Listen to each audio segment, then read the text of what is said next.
Dans cette vidéo, on va continuer à explorer votre compte eBay. Il y a 3 onglets, il nous en reste 2. Donc les messages, là où il n'y a aucune difficulté. Donc là, ça va être toutes les correspondances et toutes les alertes que vous allez recevoir d'eBay ici. Vous voyez qu'il y a un petit 1 entre parenthèses, ça veut dire que j'ai un message que je n'ai pas lu. Donc je vais aller dans la boîte de réception. Voilà, donc là c'est un message de bienvenue d'eBay puisque j'ai ouvert donc le compte. J'ai pas encore regardé, j'ai pas encore lu l'email, donc c'est pour ça qu'on voyait un petit 1 ici dans l'onglet. Une fois qu'il sera lu, donc le nombre ici disparaît. Ici vous avez par exemple 3 messages entre parenthèses, ça veut dire que vous avez reçu 3 messages qui n'ont pas été encore lus. Alors après, bien sûr, là, on peut faire des tris dans tous les messages. Ici, on va vraiment avoir tous les messages. On peut trier donc de la part des membres uniquement, si on veut, filtrer uniquement les messages que les membres, donc les vendeurs ou les acheteurs nous ont envoyés. On peut filtrer uniquement les messages d'eBay. Et on peut filtrer aussi tout ce qui est en priorité élevée, donc qui est urgent. Ensuite, vous avez donc ici tous les messages que vous avez envoyés quand vous répondez par exemple à un utilisateur d'eBay. Vous avez la corbeille, donc tous les messages que vous avez jetés et les messages archivés. Par exemple, là, je vais archiver le message d'eBay. Je peux le faire de 2 manières. Soit je coche ici le message que je veux archiver, et c'est surtout utile si vous en avez plusieurs à archiver en même temps. Soit j'ouvre le message et ensuite je clique sur message archivé. Vous avez compris, donc là je reviens en arrière. Ici vous cochez tous les messages que vous voulez archiver, vous cliquez sur message archivé. Sinon vous pouvez aussi, quand vous l'avez ouvert, une fois que vous l'avez lu, dire ok c'est bon, je l'archive. Donc je clique sur message archivé, voilà, il a disparu de la boîte de réception et maintenant on va le retrouver dans le dossier message archivé. Donc c'est différent bien sûr de la corbeille, c'est l'archivage, c'est quand vous voulez garder une trace, enfin garder le message si vous pensez que ça vous sera utile dans le futur. Sinon vous pouvez directement le supprimer bien sûr. On passe maintenant à l'onglet activité qui est l'onglet principal, la zone principale où vous allez passer le plus clair de votre temps. C'est ici que vous allez gérer vos achats et vos ventes. Donc vous avez 2 sections. Une section acheteur et une section vendeur selon ce que vous allez faire. Donc peut-être que vous ne ferez qu'acheter sur eBay, ou peut-être que vous ne ferez que vendre, ou peut-être que vous ferez les deux. C'est vrai que la plupart des gens font les deux. Donc on va regarder ensemble tout ce qu'on peut faire. Alors je propose qu'on fasse pour commencer un achat. Donc je vais carrément placer un achat comme si je vais acheter quelque chose vraiment pour vous faire voir comment ça se passe parce que c'est vrai que ça paraît bête comme ça, mais j'ai remarqué qu'il y a énormément de gens finalement qui avaient un peu peur d'internet, qui avaient peur en fait d'acheter. Qui pensent que ça craint de laisser son numéro de carte bleue et puis ils ont peur de pas recevoir la marchandise, etc. Ce que j'ai envie de vous dire, c'est que tout ça, aujourd'hui, on est en 2016 et qu'il n'y a rien de plus sûr finalement que d'acheter en ligne aujourd'hui. Parce que vous avez tellement de sécurité, les acheteurs sont tellement bien défendus que c'est pratiquement impossible de se faire avoir. Donc il ne faut pas avoir peur, il faut commencer peut-être par des choses qui sont pas chères, et puis au fur et à mesure, vous passerez à des achats plus conséquents.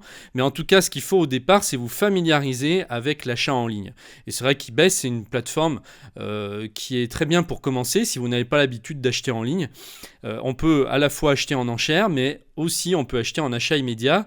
C'est-à-dire que c'est aussi finalement, les vendeurs vendent à des prix fixes, et eBay devient une boutique comme une autre, une boutique en fait où il y a des centaines, des milliers, qu'est-ce que je dis des centaines de milliers de vendeurs en France et même à l'étranger, et il y avait même des millions de vendeurs dans le monde qui sont répartis sur les sites eBay France, eBay Amérique, eBay Angleterre, eBay Espagne, etc. Mais on peut les retrouver à partir du site français, donc c'est extraordinaire parce que on peut tout trouver, pratiquement tout, et donc si vous êtes arrêté par une simple peur, c'est un petit peu dommage.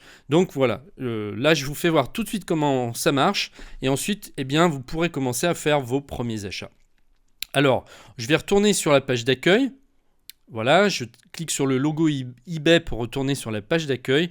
Et ici, on a des offres, hein. Vous voyez, on a des catégories de vêtements, de chaussures, voilà. Donc là, ça va être simple, hein. Qu'est-ce que vous cherchez? Vous avez ici un menu. Vous avez des sous-menus, hein, selon ce que vous voulez acheter, mais le mieux, c'est d'utiliser le moteur de recherche pour trouver ce qu'on veut. Par exemple, pour être précis, je sais pas, là, David Bowie vient de nous quitter, malheureusement, et admettons que j'ai envie d'acheter un disque de David Bowie, eh bien, c'est simple, je vais taper David Bowie. Et là, j'ai absolument tous les objets qui se rapportent à David Bowie, pas seulement les disques, tout ce qui va se rapporter à lui. Donc ça peut être des posters, des cartes postales, des magazines. Et après, on va filtrer ici à gauche selon ce qu'on veut. C'est-à-dire que là, on peut sélectionner uniquement que les CD qui concernent David Bowie, ou alors les objets de collection, ou les vinyles, ou autres. Donc là, moi, je vais aller sur les CD pour commencer. Voilà, donc là, je sais qu'il y aura que les CD qui s'afficheront. Ensuite, je peux essayer, donc là, ça a changé le menu à gauche, mais on peut revenir ici dans la catégorie musique, CD et vinyle. Sinon, après, on peut être encore plus précis dans notre recherche en tapant ce qu'on veut exactement. Bon, voilà, donc on peut sélectionner l'état, on peut sélectionner le format, on peut sélectionner le genre. Voilà, vous comprenez le principe. Donc je vais revenir en arrière ici. Voilà, pour revenir à la page où j'étais. Et puis maintenant, je vais dire, je veux que les vinyles de David Bowie. Voilà, donc là, j'ai que les vinyles. Voilà, donc là, ici, vous avez toutes sortes de filtres. Vous pouvez vraiment faire des recherches hyper sophistiquées, enfin hyper précises. Donc ne vous en privez pas. Maintenant, je vais faire un achat, mais je vais prendre quelque chose qui est pas cher et dont j'ai besoin, si possible, quand même pour que ça me serve. Je vais commander un porte-monnaie. Donc on va y aller, un porte-monnaie pas cher. Parce que j'en ai besoin. Donc là, je tape porte-monnaie et je regarde tout de suite. Alors souvent, ce qui apparaît en premier, ce sont les offres les plus pertinentes. C'est-à-dire les offres qui ont le plus de succès et celles qui font le plus de ventes. Donc c'est des marchands qui vendent souvent en gros, qui ont de grosses quantités en stock et qui sont bien notés. Ce sont toutes leurs annonces qui apparaissent en premier. Moi, ici, j'ai envie d'acheter mon porte-monnaie, ce porte-monnaie-là, qui m'ira très bien. Alors je vais aller dessus. Voilà, et ici on a l'annonce complète, la description détaillée complète, et maintenant je vais pouvoir procéder à l'achat. Comme je vous le disais tout à l'heure, donc sur eBay on a les enchères et on a les achats immédiats. Vous voyez ici qu'il s'agit d'un achat immédiat. Maintenant, pratiquement la plupart de ce qu'on trouve, surtout qui est proposé par les marchands, par les professionnels, puisque ici on a à la fois des boutiques de pros et à la fois des particuliers qui vendent. C'est vrai que souvent les particuliers vendent plus aux enchères, alors que les magasins, les professionnels vendent en achat immédiat. Donc là, c'est pas une enchère, on peut acheter tout de suite le produit et se faire livrer, voilà, comme sur n'importe quel site e-commerce. Alors, ce qu'il faut regarder, c'est ici donc le vendeur, comment il est noté. Donc là, c'est vraiment très bien puisque vous voyez qu'il a 99,3% d'évaluation positive et il a 16 443 évaluations. Donc c'est un gros vendeur. Alors, à partir de quand vous pouvez passer commande ? Il faut être sûr que le vendeur soit honnête. Mais souvent, donc, quand on est à plus de 99%, vous n'avez aucun souci à vous faire. On va dire qu'au-dessus de 98%, vous ne devriez pas avoir de problème. En dessous de 98%, ça commence à être... c'est vrai que ça paraît peu, mais en dessous de 98, c'est un vendeur qui aura peut-être déjà plus de litiges, plus de problèmes. Donc après, il faut regarder un petit peu ce qui se dit sur les évaluations. Et pour ça, vous cliquez ici sur le chiffre que vous voyez pour voir les évaluations de ce vendeur. Et là, on a un résumé sur un an. Vous avez ici toutes ces notes positives. Vous voyez qu'il en a sur 12 mois, donc un an, il en a sur 4385. Et sur le dernier mois, il a 384 évaluations positives. En neutre, il en a 35 sur 12 mois. Il en a 26 en négative, mais si on fait le rapport, vous voyez qu'il y a quand même 4385 acheteurs satisfaits contre seulement 26 où ça s'est mal passé. Peut-être d'ailleurs que c'est pas forcément de leur faute. Il y a peut-être des colis qui se sont égarés, hein, vous savez, avec la poste, comment ça se passe. Donc voilà, bon, en tout cas, peu importe, ce qu'il faut voir, c'est le rapport qu'il y a. Bien sûr, là, 99% d'évaluation positive. C'est très bien, donc là vous pouvez passer commande sans problème. Ici vous avez donc le détail des évaluations. Vous voyez qu'il n'y a que du positif. Par exemple là on a une négative, donc objet abîmé et pas dans un état neuf. Donc voilà, si on continue on va essayer de voir. Vous voyez que là ici il n'y a que des évaluations positives tout le temps pratiquement. Alors si on veut voir uniquement ce qui se dit en négatif, on va voir, on clique sur le chiffre ici sur le 26 et on va avoir uniquement que les négatives. Alors ici il y a batterie HS alors que la console était annoncée totalement fonctionnelle. Là c'est en anglais. Rideau de l'obturateur défectueux. Voilà donc alors jamais reçu ma commande, je déconseille ce vendeur. Là on voit par exemple que ça vient pas forcément du vendeur, puisque bon, y a des pertes sur le nombre de colis qui sont envoyés, bien sûr, de temps en temps il y a des pertes. Je vous rassure, c'est vraiment anecdotique, hein, c'est même pas de l'ordre de 1%. Donc, et puis même si c'est le cas, vous vous faites rembourser, hein, donc je vous rassure, vous êtes, surtout si vous passez par PayPal, et c'est pour ça que je vous conseille de passer par PayPal pour faire votre achat. Vous êtes défendu vraiment. Si vous ne recevez pas votre objet, vous êtes remboursé par PayPal. Vous n'avez aucun souci à vous faire. Donc maintenant qu'on a regardé le vendeur, on va pouvoir passer commande du produit. Donc je reviens en arrière. Maintenant, on va regarder un petit peu le descriptif de l'objet. Là, on a des belles photos prises en très grand. Maintenant, c'est vrai que eBay a une politique qui oblige les vendeurs à mettre de belles photos, des grandes photos, ce qui n'était pas le cas avant. Et d'ailleurs, jusqu'à il y a 2 ans en arrière, les photos n'étaient pas obligatoires. Et maintenant, c'est plus possible de vendre sans photos, ce qui paraît logique. Donc là, on a vraiment tout le détail du porte-monnaie. Donc on voit que c'est sans doute pas un porte-monnaie de grande qualité, mais très sincèrement, pour ce prix-là, on a quoi aujourd'hui? C'est le prix d'un café en terrasse. Donc c'est vrai que ça vaut pas le coup d'aller perdre du temps, d'aller dans un magasin pour aller chercher un porte-monnaie, surtout si c'est vraiment pour dépanner, comme là je vais faire. Voilà, donc là, pour voir le descriptif en dessous complet, vous descendez et là vous avez vraiment un descriptif encore plus complet. Donc là c'était les photos en haut, mais là c'est la description. Alors vous avez 14 jours pour vous décider, essayez vos articles et si vous souhaitez les retourner.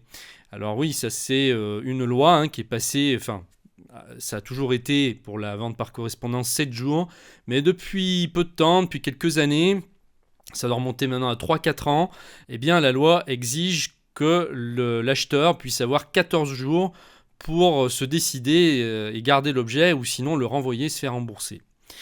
Ici on a un porte-monnaie en véritable cuir souple, 2 emplacements zippés, porte-clés intégré, dimension hauteur 7 cm, largeur 14 cm, profondeur 8 cm.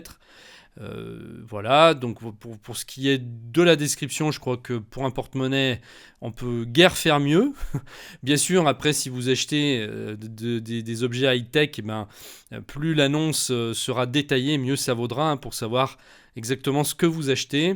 Donc si le vendeur est sérieux, logiquement, il doit y avoir une belle description quand vous achetez. Hein. Donc là, en dessous, on a les meilleures ventes du site. Qui font donc ça, c'est des publicités pour d'autres objets qui sont en relation avec dans la même catégorie que le porte-monnaie. On a même le top des ventes de cette boutique. Voilà, on a donc les paiements, c'est-à-dire ce que le vendeur accepte comme paiement.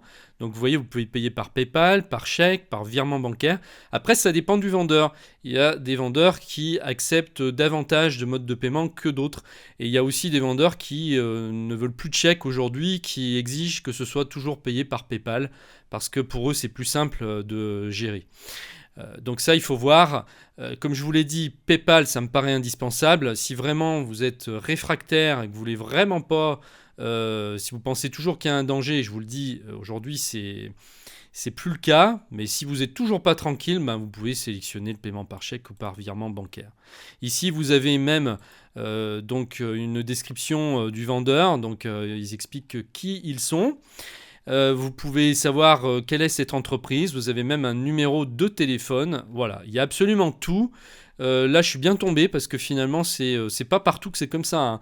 Souvent, on a des annonces qui sont moins bien détaillées, moins bien faites que ça, et notamment les particuliers, c'est généralement pas les meilleures annonces.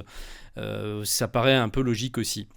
Voilà, donc maintenant, allez, on va y aller. Je vais acheter mon porte-monnaie depuis le temps que j'en parle. Allons-y. Alors je vais cliquer sur le bouton achat immédiat parce que je ne veux que le porte-monnaie, je ne veux pas autre chose. Sinon, si vous comptez acheter plusieurs objets sur eBay, vous pouvez utiliser la fonction ajouter au panier. Alors je vais vous le faire voir, hein. On va d'abord ajouter au panier. Voilà, donc là, ça y est, vous avez votre panier, vous avez donc le sous-total, vous avez la livraison qui est de 95 centimes, donc on a un total de 3,64 €. Alors souvent, ce qui se passe, c'est que si vous achetez plusieurs choses chez le même vendeur, vous allez avoir les frais de port qui vont revenir moins cher. Vous aurez une réduction sur les frais de port. Par contre, si vous achetez chez des vendeurs différents, ben, ces frais de port vont s'ajouter. Donc vous allez avoir un total avec des frais de port qui peuvent être assez élevés à la sortie. Enfin, après c'est à vous de voir et de gérer, hein. En tout cas, je vais essayer de trouver un autre article pour vous faire voir comment le panier fonctionne. Et pour ajouter un autre article, vous voyez qu'ici en haut il y a la petite icône du panier avec un petit 1 à côté, ce qui veut dire que j'ai un article dans mon panier. Alors on va retourner sur David Bowie par exemple. Cette fois, maintenant j'ai mis mon porte-monnaie dans le panier, donc c'est bon. David Bowie, et puis admettons que j'ai envie d'acheter ce vinyle, ce double vinyle. Allez, pareil, on va y aller. On va regarder la description de cet objet. Alors ici on a un vendeur qui a 100% d'évaluation positive. Alors là, c'est royal. On peut y aller les yeux fermés, avec 5255 évaluations. Donc allons-y, on va l'ajouter au panier. Voilà, mon panier a été mis à jour. J'ai maintenant 2 articles. Ici, on a un petit 2 qui s'est mis donc dans le panier. Voilà. Je pourrais rajouter comme ça autant d'articles que je veux. Mais là, on a bien 2 vendeurs différents, hein. Vous voyez, là, c'est le vendeur donc pour le porte-monnaie et le vendeur pour les vinyles. Maintenant, je peux rajouter un deuxième article dans la même boutique. Donc, je vais retourner donc, sur Vinyl Megastore, qui est le vendeur de ce vinyle de David Bowie. Et puis, je vais aller donc visiter sa boutique ici, visiter la boutique. Voilà, il a 4860 articles en tout. Je vais aller acheter par exemple ce CD de Bob Dylan. Allons-y. On va faire ajouter au panier. Et voilà. On a 3 articles dans le panier. Vous voyez ici, le petit chiffre est passé à 3. Et là, on voit bien la différence entre les vendeurs. Ici, on voit que c'est le même vendeur. Et ici, on voit que c'est un autre vendeur. Voilà. Alors, au niveau des frais de port, vous voyez qu'ici, la réduction ne se fait pas. Il n'y a pas de réduction qui sont prévues apparemment automatiques. Alors, ça, c'est le vendeur qui gère après. Alors, il faut peut-être voir avec lui avant de payer comment ça marche au niveau des frais de port. Sinon, vous passez votre commande, vous ne payez pas tout de suite et vous attendez que le vendeur vous contacte pour vous faire une facture de l'ensemble. Et puis vous négociez avec lui après à ce moment-là. Alors c'est important de ne pas payer tout de suite. Vous passez votre commande, mais vous attendez pour payer. Alors, après, si vous avez qu'un seul article, par contre, là ça ne posera aucun problème. Vous pourrez passer directement et payer tout de suite, puisque là il n'y aura pas de remise sur les frais de port. Alors dans le panier, on peut faire plusieurs choses. On peut supprimer les articles. Par exemple là, je décide donc de ne plus commander le Bob Dylan. Je le supprime, je fais supprimer. Voilà, ici la quantité repasse à 2 dans le panier. Et puis du coup, le David Bowie, je ne sais pas encore si je le prends. Mais quand même, je pense peut-être le prendre, mais pas tout de suite. Et bien, ce que vous pouvez faire, c'est utiliser la fonction mettre de côté. Et alors, on va cliquer sur mettre de côté. Voilà. Et ici, en dessous, vous allez avoir maintenant tous vos objets que vous avez mis de côté. C'est une fonction qui existe aussi sur Amazon. Et c'est extrêmement pratique parce que ça vous permet de faire une sélection de produits si vous comptez les acheter, mais pas tout de suite. Comme ça, vous n'avez pas besoin de refaire les recherches après en revenant sur le site. C'est très très pratique. Bon, alors du coup, moi, je ne veux que mon porte-monnaie. Donc si j'avais voulu... Donc on va revenir sur l'annonce. Si j'avais uniquement voulu acheter que le porte-monnaie et pas me servir du panier, eh bien je pouvais cliquer directement sur achat immédiat, ça aurait été plus rapide. D'ailleurs, c'est ce qu'on va faire. Je vais retourner sur le panier. Bon, bah ici, je peux poursuivre mes achats ou finaliser, donc ça revient au même. Hein. Mais pour vous faire voir, je vais le supprimer. Alors du coup, je vais revenir en arrière pour... Voilà. Voilà, vous voyez que le panier, j'ai plus rien hein, dedans, il est vide maintenant. Et je vais faire achat immédiat. Achat immédiat, c'est parti.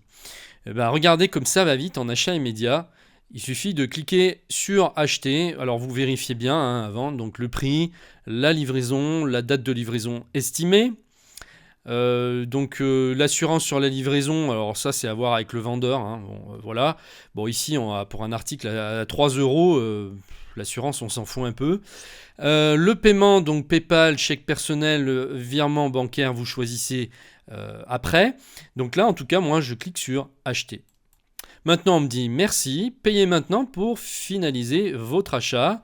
Eh bien, on va continuer. Donc, je vais faire payer maintenant. Ici à gauche va s'afficher votre adresse de livraison. Alors, si vous ne l'avez pas rentrée, il va y avoir une étape avant où on va vous demander votre adresse de livraison. Sans ça, vous ne pouvez pas vous faire livrer, c'est logique.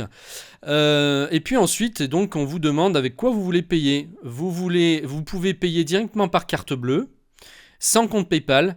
Alors, comment faire la distinction? En fait, vous allez passer par PayPal, mais vous n'avez pas besoin de compte PayPal. En fait, c'est un système de paiement par carte bleue qui est géré par PayPal. Et là, vous n'avez pas besoin de créer un compte PayPal pour autant. On est d'accord? Donc là, vous allez simplement payer par carte bleue. Si vous avez un compte PayPal, ben vous cochez PayPal. Si vous voulez payer par chèque, vous cochez par chèque. Si vous voulez payer par virement bancaire, vous cochez virement bancaire. Ici, vous choisissez le mode d'envoi. Alors, ce n'est pas tous les vendeurs qui proposent deux systèmes d'envoi, enfin deux statuts différents. Là, ils proposent en prioritaire simple à 95 centimes ou alors lettre avec suivi à 3,95. Alors, vu que le prix du porte-monnaie, c'est un petit peu dommage de choisir des frais de port qui sont plus chers que l'objet lui-même. Donc, je vais laisser sur lettre prioritaire. Ça va très bien et je vais moi choisir PayPal comme mode de paiement. Voilà, ensuite il ne me reste plus qu'à faire continuer. Donc là avant de valider, hein, regardez bien le total, donc on est à 3,64 euros. Je clique sur continuer. Et maintenant j'arrive sur la page de connexion de mon compte PayPal. Donc j'ai plus qu'à rentrer mon email et mon mot de passe PayPal et puis voilà, ensuite je vais payer directement. Donc allons-y, on va se connecter.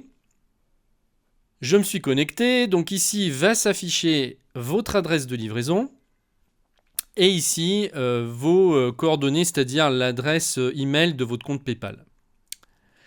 Ensuite, eh bien, je n'ai plus qu'à faire confirmer et payer.